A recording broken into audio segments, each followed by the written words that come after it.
ஐயோ எனக்கு படபடப்பா வருதே. செல்வா என்ன? நீ கண்டினியூ பண்ணு செல்வா. உங்களை மன்னிப்பு கேட்க சொன்னேன். நான் கேட்கறேன். அதுக்கு மதவங்க திரும்ப சொல்லி. சாரி. அவங்க பேசுனது தப்புதான். இருங்க, அவங்க உங்ககிட்ட மன்னிப்பு கேட்பாங்க. செல்வா உங்ககிட்ட மன்னிப்பு கேட்பாங்கன்னு சொன்னேன். இங்கதான் செல்வா இருக்கானா? எப்படி நல்லா இருக்குமா? ரொம்ப நல்லா இருக்குது. ஏய் என்னடி?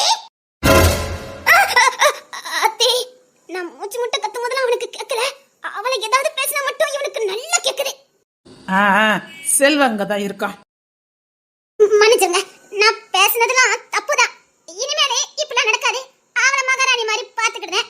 அவளுக்கு எந்த பிரச்சனையும் வராது. போதுமா அழகி? எனக்கு நீங்க செஞ்ச கொடுமையை சொல்லி நான் மன்னிப்பு கேட்க சொல்லல.